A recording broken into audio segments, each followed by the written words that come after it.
You're thinking about buying a house, where are we gonna start? Don't do what 70% of buyers do, and that's simply just go onto Zillow, get the first random agent they get, and bumble through the process. Be informed. And that's what this video is gonna show you today. Kayla and I wanted to do this informational video, which we have no idea what the heck we're shooting, but it's gonna be fun along the process, and by the end of this, you're gonna know two things. One, we are really funny people, and two, you're gonna know how to buy a home, most importantly, and do it the right way, avoiding all the pitfalls. So let's dive in. Okay, well, first I think we have to start with the end in mind. What is our process gonna look like? That's a great question. What does the process look like? What's step one? I think step one is that you've got to figure out that you want to buy a house. You have to make sure it makes sense for you. That's very true, especially in this day and age where we see a lot of people on the real estate side overbuying simply to get into a home. Right? A lot of people right now that contact us are saying, okay, we want this pie in the sky thing instead of starting small. When my parents bought their first home, it was an 800 square foot, 2-bedroom, no basement, but they knew it was a stepping stone. It was the bridge to build equity to get into second, third, and eventually their ultimate property. So I want to be sure that we're thinking a little bit more conservatively, especially in this high interest rate market. So first we got to determine where do we want to be and what's important. Do we have schools as a factor, or do we not have kids yet? If we don't have kids yet, that means that we might be able to take a little bit of a step down to conserve and save some more money for a retirement account, or maybe we do need to pay a little more today to get into the right school district, which means less money going into the retirement account or the kids' college funds. So that's a very personal choice that you're gonna have to first think about for yourselves. And who's gonna be able to help us kind of navigate some of these conversations? Because I might not know, like, okay, maybe I do want Clarkston school districts, but how do those prices compare to Lake Orion or Oxford or something like that? Who's going to be the expert that I'm going to ask those questions to? That's a great question. So there are three main experts that you're going to want to have in your back pocket. First one, of course, being your real estate agent, and you want somebody local and knowledgeable. Second one is a lender, and I would highly advise somebody to go with a local, knowledgeable lender. And third one, of course, is going to be your title agency, who you aren't going to talk to very often, but they're going to make sure that when you do purchase that property, it's going to be free and clear of any clouds, judgments, defects, tax liens, any of that kind of stuff, any contractor liens. You're not buying just a bundle of problems, and that's what the title company is there for. So from a locale perspective, a real estate agent will help guide you into or out of the right areas that meet your budget, plus the amenities for the area that you need. Not just the house, but the area as well. And of course, the house.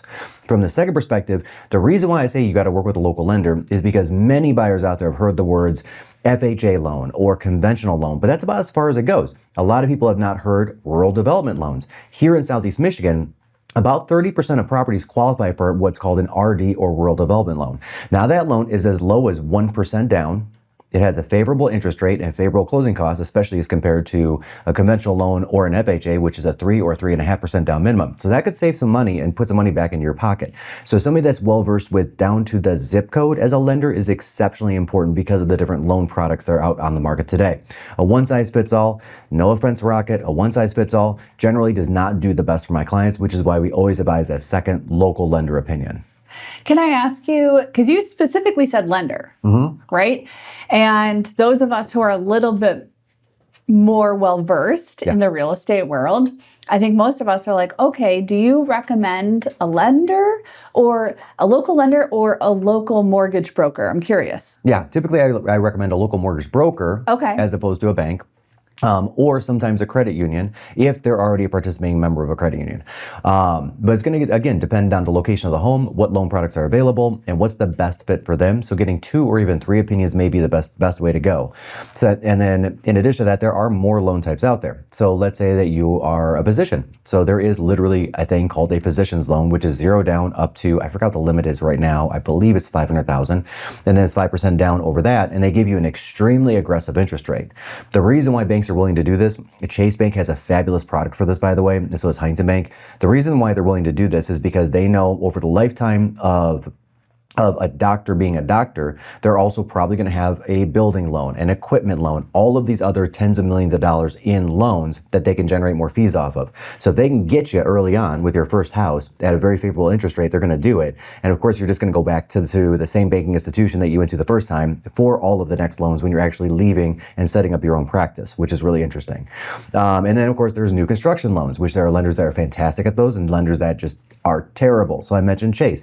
Chase, while very good at doing doctor loans are some of the worst ones to work with when it comes to new construction because they really back the process up 4 to 8 weeks. And what I mean by that is versus like a Huntington Bank, builders, a lot, especially spot builders, let's call it Royal Oak or Birmingham, work off a draw system. They don't put the money in themselves. Like Pulte will put the money in themselves because they're a huge national conglomerate. But a smaller, more custom builder, they need the money from the bank to continue the project. So then Chase or Huntington will send an inspector out there and go say, hey, look, are we at this point in the process? If so, release another $200,000. Chase is very stringent on it. It has to be 100%. Huntington, they'll give you some give. Like 95% is 100. So if they're almost there, that's okay. They'll still give you the draw. So it's very important who you pick, which again goes back to the real estate agent that knows the process, knows the products, and can guide you to the right lending institution.